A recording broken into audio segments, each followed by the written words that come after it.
ঘুম থেকে উঠে সকালটায় যদি শুরু হয় এরকম মজার একটা নাস্তা দিয়ে, কিন্তু সারা দিনটাই কিন্তু খুব ভালো যাবে আশা করা যায়।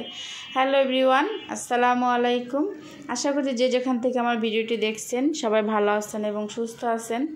তো সকালে ঘুম থেকে উঠেই তো গতকালকে রাত্রে আর কি এই চালগুলা বিকেলে ভিজিয়েছিলাম। তো রাত্রে ওর বাবা বলছে যে পোলাও খাবে, গরুর গোশত রান্না করছে, এই জন্য তো চালগুলো আমি ফ্রিজে রেখে দিছিলাম।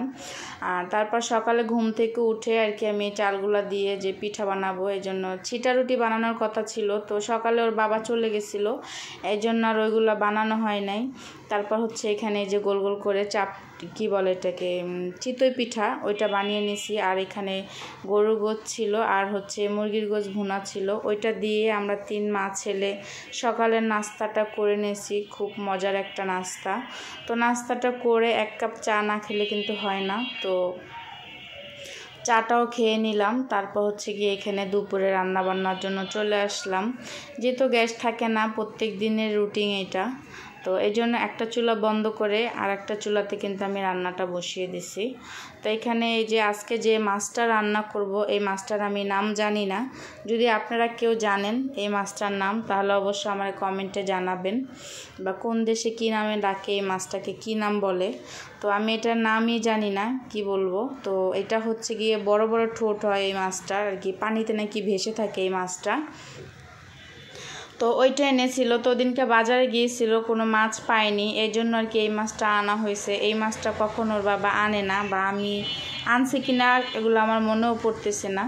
তো এই জন্য আর কি 1 সপ্তাহ তো চালাতে হবে। তো আমি এটা কিভাবে রান্না করে তাও জানি না, তো আমি আমার মতো করে রান্না করতেছি। যে আপনারা এই মাছটা যদি রান্না করতে জানেন, বা আমি যেভাবে রান্না করছি এটা হলো কি না কমেন্ট করে জানাবেন।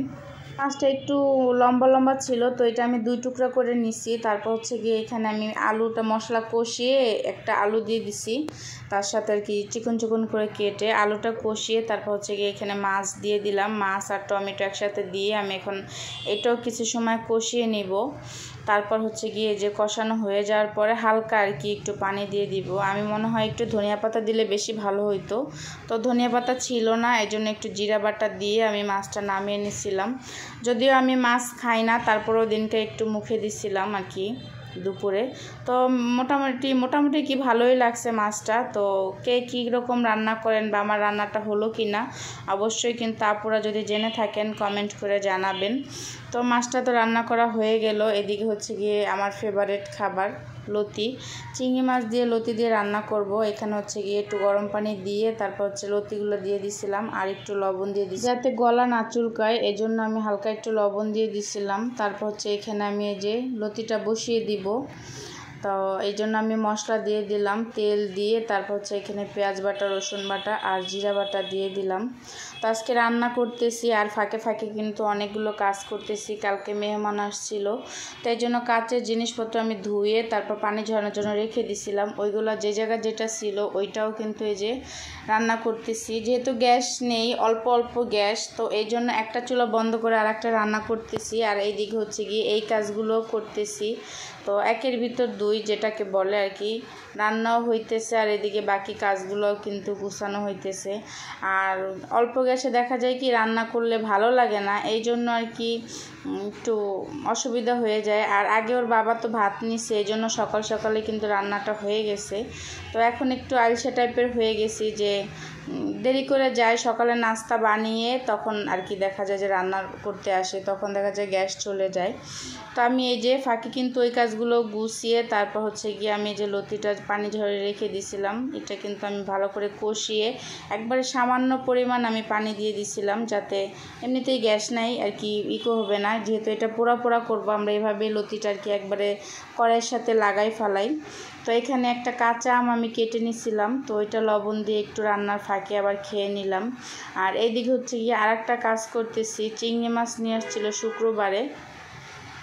তো এটা বাছতে পারিনি, তো এখন ভাবলাম যে একটু বেছে নেই। আর এই লম্বা লম্বা চিংড়ি মাছগুলো ভিতরে কিন্তু একটা ওই যে রগের মতো থাকে, ওইটার ভিতরে কিন্তু ময়লা থাকে কালো কালো, আর কেমন যেন লাগে ওইটা দাঁতের নিচে পড়লে, এই জন্য আর কি ওইটাও আমি যে ওরকম টান দিলেই কিন্তু ওই ইটা বের হয়ে যায়।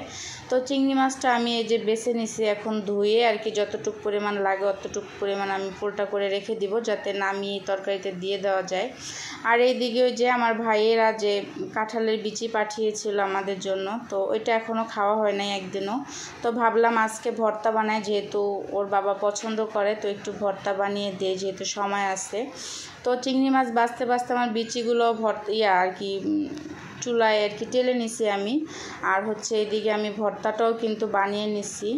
আর ভর্তা বানিয়েছি, পাটায় ভাত খাবো না তা কী করে হয়, তো অল্প কটা ভাতও আমি কিন্তু পাটায় খেয়ে নিছি। আর এই যে একবারে ঝরঝরা করে কিন্তু আমি ভর্তাটা বানিয়েছি। তো এই ছিল আজকে দুপুরে খাবার দাবার। এই যে এই মাছটা ভুনা, আর হচ্ছে কাঁঠালের বিচি ভর্তা, আর টমেটো দিয়ে ডাল ছিল, আর ছিল কচুরলতি। তো আজকের ভিডিওটা যদি আপনাদের কোনো অংশ ভালো লেগে থাকে অবশ্যই কিন্তু সাবস্ক্রাইব করবেন, ইউটিউব থেকে দেখলে, ফেসবুক থেকে দেখলে ফলো করবেন।